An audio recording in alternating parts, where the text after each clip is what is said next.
edema, como ustedes están viendo en la figura, es un episodio de sangrado gastrointestinal, o sea, no solamente en el estómago, en el duodeno, sino también en el intestino. Puede ser intestino delgado, puede ser intestino grueso. Algunas veces acompañado de shock o hipertensión prostática, disminución en el hematocrito de un 6 a 8%, o transfusión con un mínimo de 2 concentrados de hematina. Lo que quiere decir que la hemorragia digestiva trata de un sangrado que puede ser a nivel, como ustedes saben, a nivel de vías altas, hemorragia digestiva alta, o vías bajas, hemorragia digestiva baja. Y ustedes saben que el límite es el ángulo duodeno-longitudinal, el ángulo de Treitz. Del ángulo de Treitz para arriba se llama hemorragia digestiva alta, del ángulo de Treitz para abajo se llama hemorragia digestiva baja. Eso es importante de que logremos definir cuál es la hemorragia digestiva alta y cuál es la hemorragia digestiva baja. Bueno, alguna terminología que debemos acordarnos de hemorragia digestiva. Por ejemplo, hematemesis es el vómito de sangre reciente y roja, o digerida y negra. ¿Sí? A eso se llama hematemesis. No hay que confundirla con la hemoptisis, ¿no? La hemoptisis viene de la vía respiratoria, la hematemesis viene de la vía digestiva. Bueno, algunas veces los médicos confundimos eso. La melena significa negro y habla y denota heces que son alquitranadas, tiene el aspecto del alquitrán. Son heces digeridas, ¿sí? Que tienen ese aspecto de oscuro y o negruzco.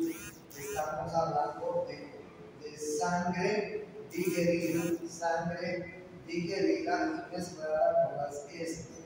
A eso se llama melena. La hematoquesia es la eliminación de sangre viva por el recto. Entonces tenemos que hacer la diferencia de esta terminología. Una es la hematemesis, otra es la melena, otra es la hematoquesia. Bueno,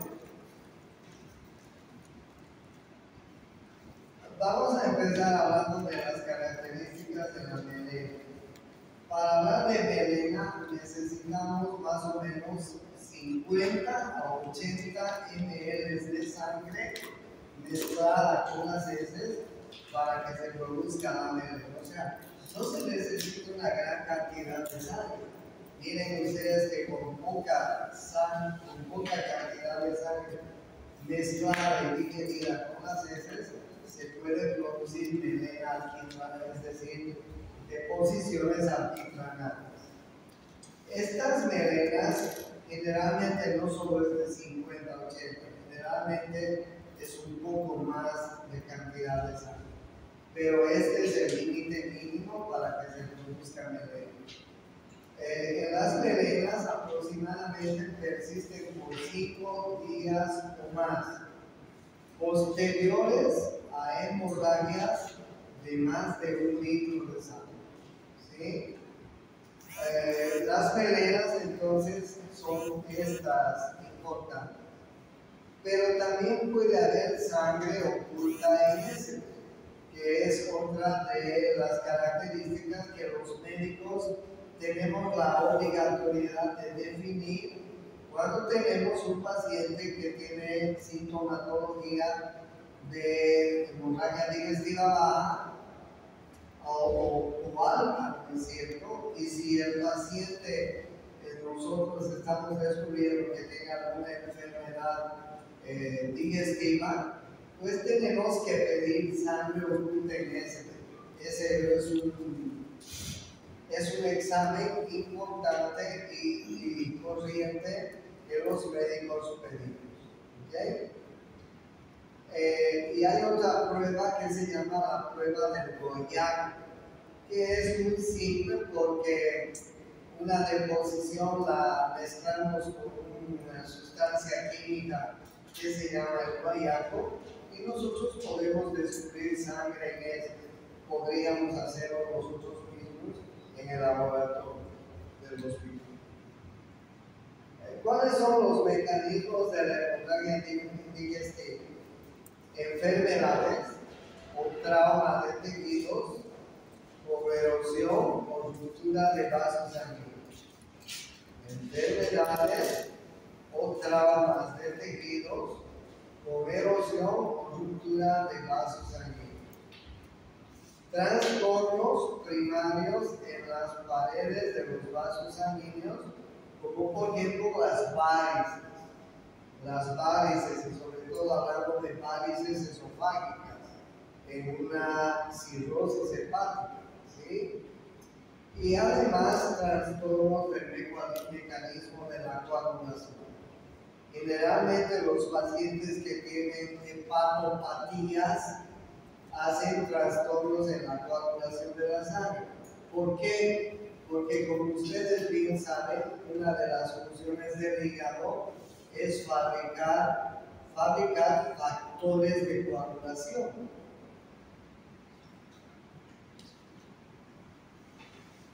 Entonces, cuando un paciente tiene insuficiencia hepática, cuando un paciente tiene cirrosis hepática, cuando un paciente tiene alguna lesión en el hígado, es posible que tenga trastorno en el mecanismo de la coagulación de la sangre. Por esta razón que les decía. Bueno, la hemorragia digestiva se puede clasificar con hipertensión portal y sin hipertensión portal. ¿Sí? Con hipertensión portal, las varices, generalmente las varices. ¿Qué significa hipertensión portal? Hipertensión portal significa que hay una lesión dentro del hígado, que la vena porta no puede introducir la sangre que normalmente introduce al hígado porque hay lesión en los hepatocitos en el hígado. Como la sangre que transporta la vena porta no puede entrar con facilidad al hígado por la lesión del hígado, pues esta sangre que normalmente tiene que ingresar sin problemas va a aumentar su presión, su hipertensión. Es decir, se va a producir hipertensión portal. Entonces, imagínense, por ejemplo, una lesión de cirrosis hepática. Imagínense una lesión con insuficiencia hepática. Evidentemente, la vena porta no va a poder introducir toda la sangre que debe introducir al hígado y se va a producir una hipertensión portal. Esta hipertensión portal, porque la porta, ¿qué va a hacer? Va a buscar otros caminos para llevar esa sangre, ¿no es así? Y al buscar otros caminos para transportar esa sangre, comienzan a buscar caminos secundarios en las venas que están cerca del estómago, en las venas que están cerca del esófago, y entonces estas venas van a comenzar a recibir la sangre que tendría que entrar en el hígado y que viene de la porta. Como no puede entrar al hígado, entonces va a buscar otros caminos secundarios. Y por eso es que estas venas del estómago, estas venas del esófago, comienzan a recibir más sangre de lo debido, de lo que deben recibir. Y si comienzan a recibir más sangre de lo debido, de lo que deben recibir, pues van a comenzar a dilatarse y van a comenzar a varicocearse y van a hacer varices, varices gástricas, varices esofágicas, que son muy fáciles de sangrar, son muy fáciles de sangrar. Entonces la hemorragia digestiva puede ser con hipertensión portal, y esta hipertensión portal generalmente se debe a hepatopatías. Como les digo, las hepatopatías pueden ser no solamente por la cirrosis, un tumor en el hígado, por ejemplo, podría producirse una insuficiencia hepática. ¿Sí? Hay unos parásitos muy importantes que se llaman las fasciolas hepáticas, que se introducen en el hígado y pueden producir insuficiencia hepática dentro del hígado.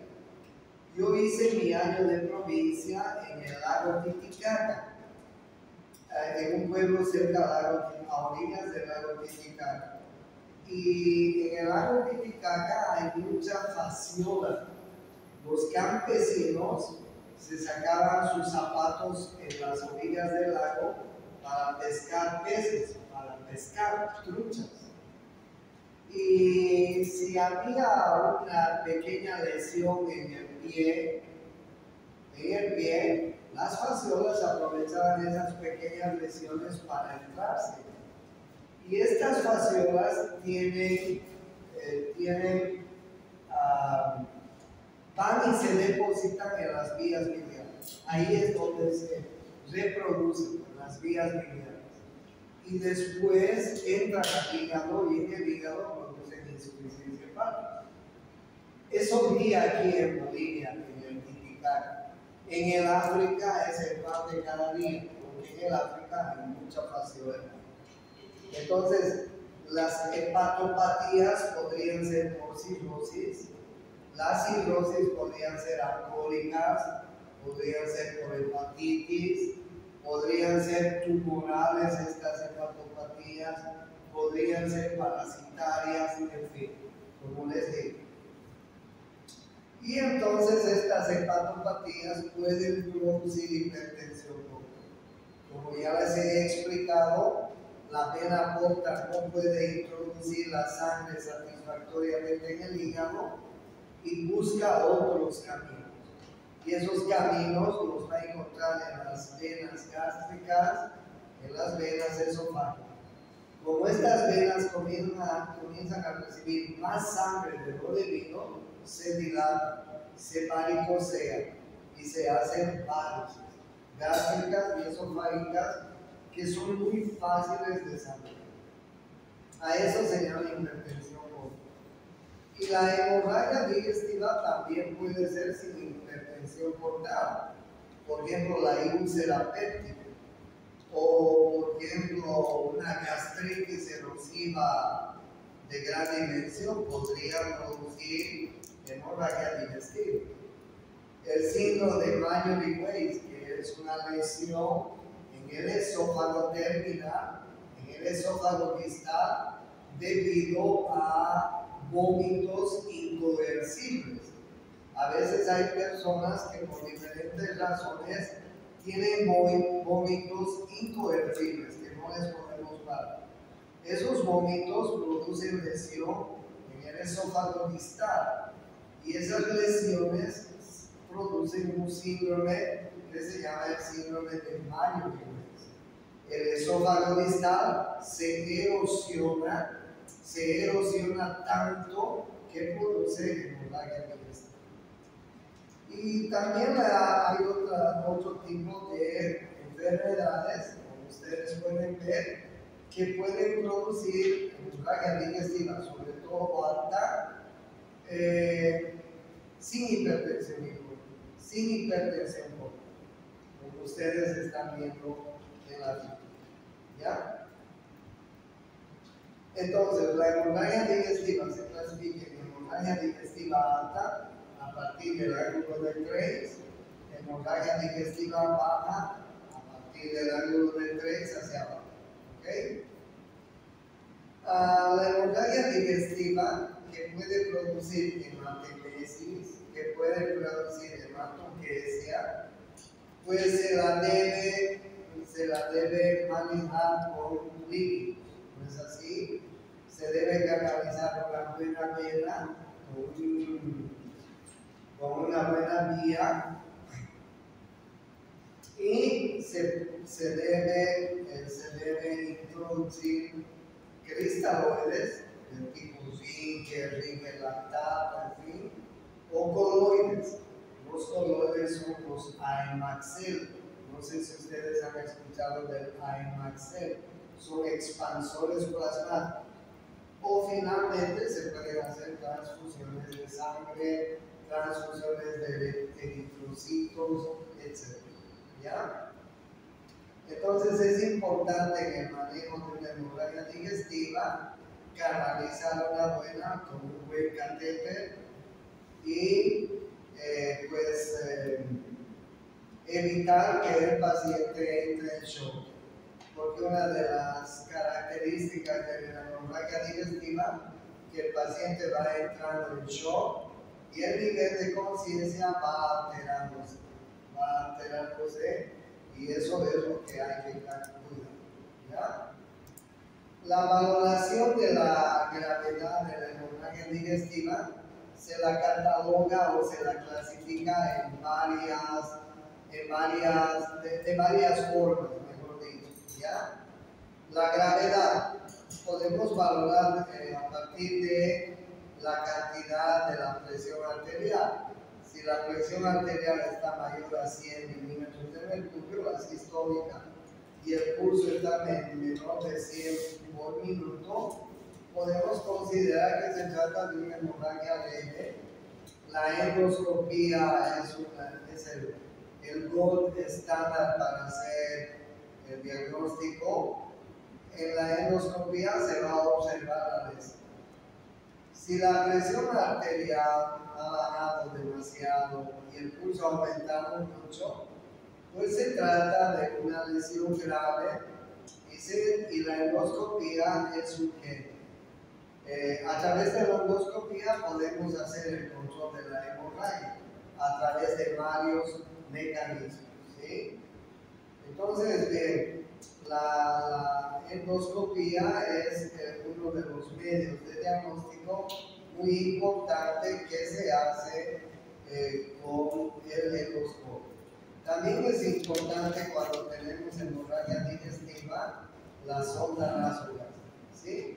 Miren ustedes la localización del sangrado en hemorragias digestivas. Podrían ser las varices esofágicas, como les decía. Podría ser un síndrome de Mallory-Weiss, como les decía. Podría ser una úlcera péptica o úlcera duodenal, una úlcera gástrica o úlcera duodenal.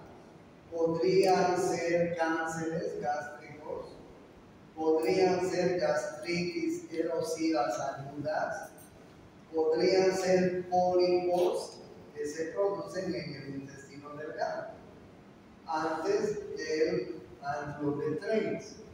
¿Sí? Miren ustedes cómo todas estas lesiones pueden producir hemorragia digestiva. Si hablamos de hemorragia digestiva alta, fundamentalmente. La etiología de las hemorragias digestivas altas, pues son estas en cuanto a porcentaje.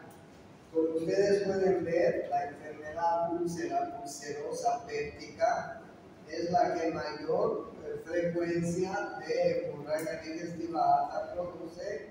Le sigue la gastritis erosiva, le sigue la esofagitis, le siguen las varices sangrantes, que bien pueden ser de esófago o de estómago, le sigue el síndrome de Mallory-Weiss y otras enfermedades como el cáncer, pólipos, malformaciones, etc. ¿Ya? En este porcentaje se clasifica la etiología de la hemorragia digestiva alta. Pero también la hemorragia digestiva alta tiene otros factores de riesgo. importantes que debemos considerar. Por ejemplo, los pacientes que toman medicamentos. Y entre ellos ustedes saben que los AINES, los corticoides, la aspirina, son medicamentos que pueden producir hemorragia digestiva alta. Los geriatras, los gerontes con patologías variables, pueden producir hemorragias digestivas altas. Insuficiencia renal crónica, puente aortoilíaco previo, historias de úlceras pépticas, traumas múltiples. Un politraumatizado puede hacer úlcera de estrés y hemorragia digestiva. Un gran quemado puede hacer úlcera de estrés y hemorragia digestiva. Varices esofágicas por cirrosis o insuficiencia. ¿Ok? Todos estos son factores de riesgo.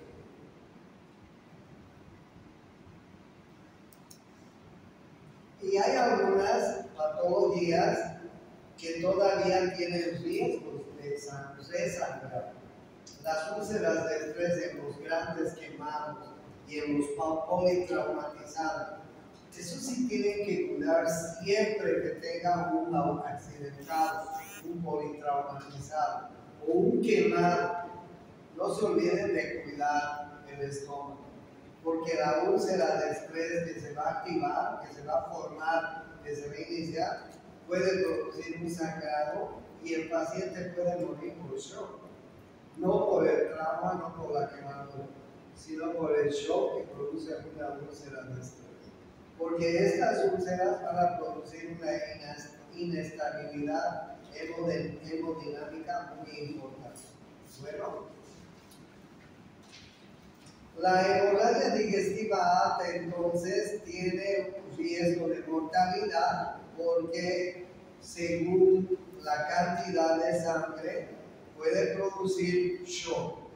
Como les decía, según la cantidad de sangre, nosotros podemos clasificar según la cantidad de sangre perdida, en leve, moderado y grave. Leve es la pérdida de sangre hasta 750 ml de sangre. Moderado es una hemorragia moderada, es entre 750 y 1500 ml de sangrado. Grave es entre 1500 a 2000 ml de sangre. Y muy grave es más de 2000 ml de sangre. Pérdida sanguínea. O sea, miren ustedes, si hablo de 2000 ml o de 1500, casi hemos perdido ya casi la mitad de la sangre, ¿no? Y eso sí nos va a producir un shock. Por eso es que el riesgo de mortalidad en las hemorragias digestivas es muy importante y se la puede clasificar de acuerdo a la cantidad de sangre que ese paciente va a perder. No se olviden, hasta 750 leve, entre 750 a 1500 moderado, entre 1500 a 2000 grave y más de 2000 muy grave ml. ¿Okay? Entonces, ¿qué tenemos que hacer cuando tenemos una hemorragia digestiva? La evaluación, el examen físico, la historia de ese paciente es muy importante, la historia clínica de ese paciente de enfermedad, de alguna enfermedad intestinal, ¿no es así? Gástrica, esofágica o intestinal. Y el otro, como les decía, el rol estándar en el diagnóstico es la endoscopía. La endoscopía nos va a dar el diagnóstico específico, el tratamiento específico. Y en algunas circunstancias se puede incluso considerar hacer angiografía mesentérica, de la mesentérica superior, ¿sí? No se olviden que la mesentérica superior es una arteria muy importante. No se olviden que no se olviden de las ramas de la aorta abdominal, ¿no es cierto? ¿Cómo se llama la primera rama de la aorta abdominal? Se llama tronco celíaco. Puede ser. El tronco celíaco va a irrigar las ramas gástricas, esplénicas, hepáticas. ¿Podría sangrar el tronco? Sí. ¿Podría sangrar algunas de sus ramas? Sí. ¿Podría sangrar la mesentérica superior? Sí. ¿Podría sangrar la mesentérica inferior? Sí. ¿Ok? Por eso es que algunas veces se podría considerar, pero este es un examen que se hace pues de mucha especialidad. ¿Ya? La endoscopía, como les decía, es el mejor medio de diagnóstico porque nos detecta el sangrado. Si hay varices, nos identifica las varices, nos predice el sangrado o la necesidad de intervención quirúrgica, permite el control endoscópico y reduce el tiempo de intervención quirúrgica. A través de la endoscopía nosotros podemos utilizar mecanismos para detener el sangrado, porque el endoscopio tiene un mecanismo para quemar el vaso que está sangrando. Si el endoscopio se introduce y se ve el lugar donde se está sangrando, a través del mismo endoscopio se puede meter un cauterizador, cauterizar el lugar donde se está sangrando y parar el sangrado. A través del endoscopio se puede meter un balón en el esófago, insuflar ese balón y mantener ese balón insuflado para detener la hemorragia. Los endoscopistas son muy hábiles porque si el sangrado viene de las varices esofágicas, ellos introducen el endoscopio y si detectan varices y este sangrado es muy difícil de controlar, pues introducen un balón, lo insuflan y ese insuflamiento del balón detiene el sangrado, ¿no?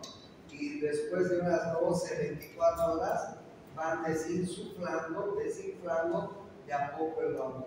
Puede parar el sangrado así. También tienen medicamentos que sirven para parar el sangrado. ¿Ya? Entonces la endoscopía, además de estas desventajas que ustedes ven, es el mejor medio de diagnóstico. Claro, tiene algunas desventajas, ¿no? Por ejemplo, si hay un sangrado masivo, es muy difícil visualizar. El paciente tiene que ser sedado y eso va a comprometer el estado de conciencia y además la ventilación. Si es un paciente que está sangrando, que está entrando en shock, peligroso sedado, ¿no es así? Porque podemos llevarlo a otro lado al paciente. Entonces, en ciertas circunstancias, si el sangrado es muy intenso, el estudio puede ser peligroso. ¿Ya? La hemorragia digestiva puede ser producida por el Helicobacter pylori, claro que sí, porque ustedes saben que el Helicobacter pylori es una bacteria que está adaptada al medio ácido, vive en el lecho ulceroso. El Helicobacter pylori puede producir una gastritis erosiva intensa, puede producir úlcera péptica y puede producir un sangrado, ¿no? Ese diagnóstico lo podemos hacer con endoscopía y además pues el tratamiento de esta enfermedad es a través de antibióticos, antiácidos, bloqueadores como el tipo omeprazol, etc. ¿no? La hemorragia digestiva también puede ser debido a medicamentos. Como les he dicho, que los AINES, los corticoides, el estrés pueden producir lesiones de la mucosa gástrica y duodenal. Y esto puede hacer que se produzca úlcera, erosiones, sangrado. ¿Sí? puede sangrar la arteria gástrica izquierda, puede sangrar la arteria gastroduodenal, que son ramas del tronco celíaco, producir hemorragias digestivas agudas. Y el sangrado de estas arterias es intenso, es intenso. Ese paciente, si no lo controlamos rápido y a tiempo, puede entrar en shock y morir. ¿Ya? Entonces, bien, miren ustedes lo que podemos encontrar con el sangre, con la endoscopia. Podríamos encontrar un sangrado pues, activo, podríamos encontrar varios tipos de sangrado al hacer la endoscopia. Obviamente que ustedes se dan cuenta que si hay un vaso sangrante en chorro, pues se hace muy difícil tratar a veces de controlarlo con el endoscopio. Pero hay endoscopistas que son muy hábiles y que pueden controlarlo. O podemos ver un resumen, pues una cantidad de sangre que ha quedado depositada en el estómago, que se llama resumo activo, también importante, ¿no?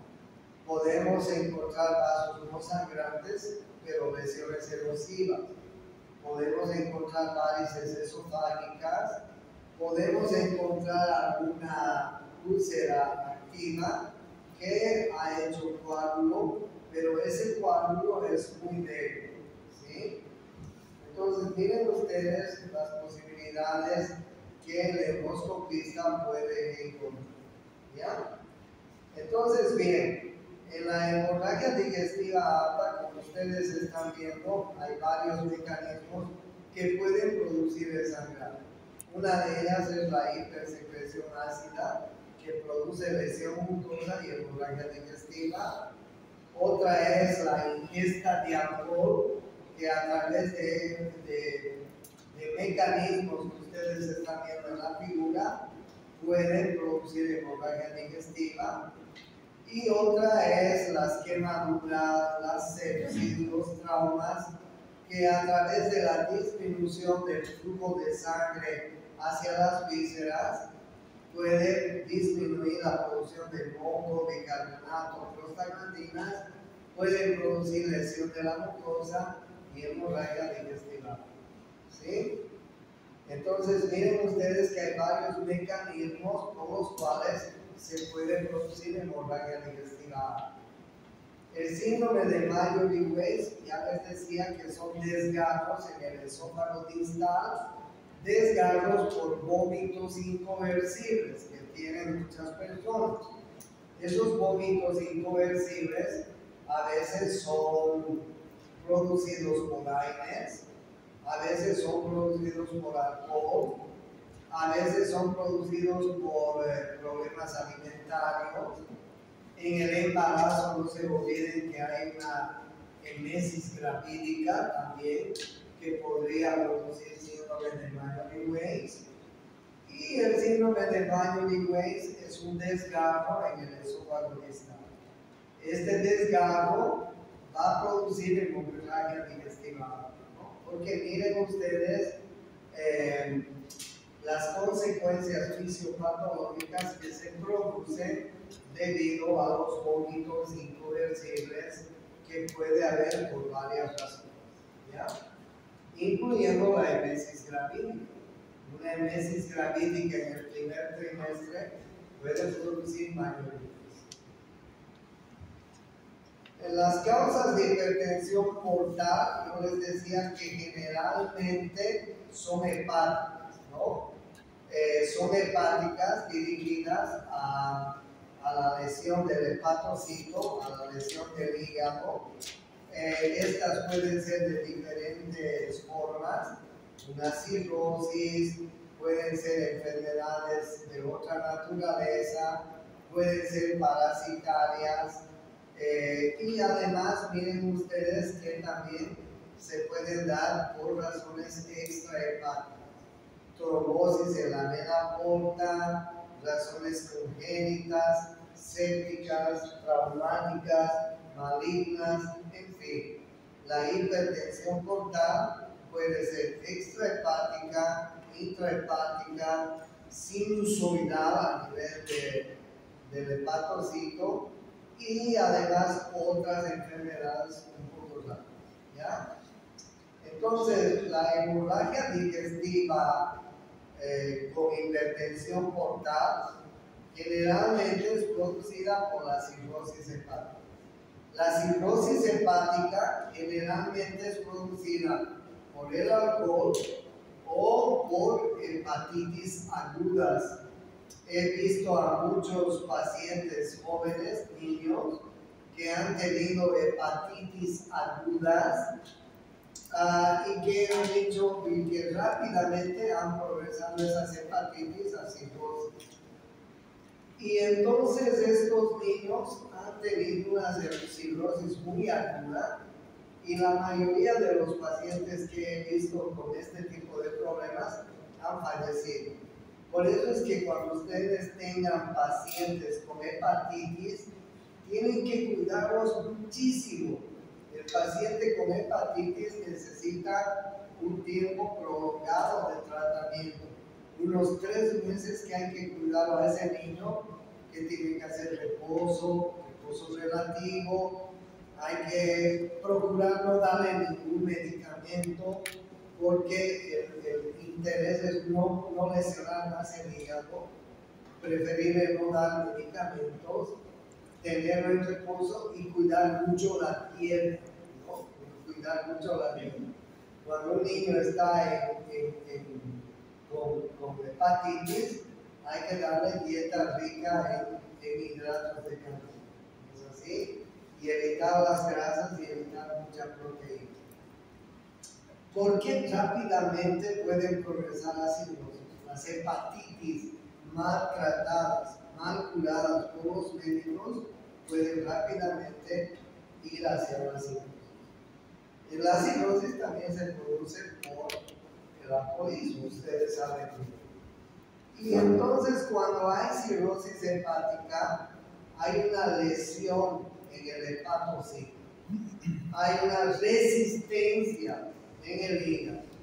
Y como les decía, el flujo portal va a aumentar porque no hay un flujo adecuado para introducir la sangre dentro del hígado. Y ese flujo portal que se incrementa, el flujo de sangre, va a producir una hipertensión portal. La hipertensión portal va a buscar otros caminos. Esa sangre que no puede entrar al hígado va a buscar otras venas. Y las venas que encuentra para poder transportar la sangre son las venas en el estómago y en el esófago. Las venas gástricas y las venas esofágicas.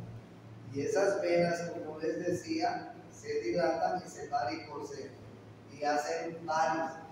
Pueden ser varices gástricas, pueden ser varices esofágicas, y esas varices gástricas o esofágicas que son producidas por la hipertensión portal, pues van a tender a producir hemorragias digestivas altas, porque las venas que están alrededor del esófago, las venas que están prontas y cerca al estómago, se dilatan mucho, y como la vena es muy débil, es muy frágil, se puede romper y puede sangrar, y sangran demasiado. He visto hemorragias digestivas altas por varices esofágicas, pero hasta llegar al shock, pacientes muy graves. ¿Okay? Entonces, los factores de gravedad en hemorragia digestiva por varices,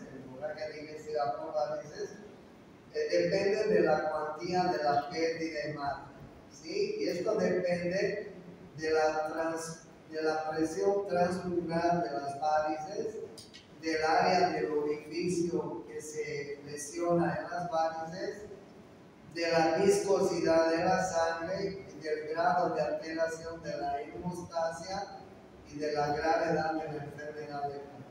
¿Okay? las varices fácilmente se pueden romper y producir hemorragia digestiva. El manejo diagnóstico terapéutico es importante, ¿no?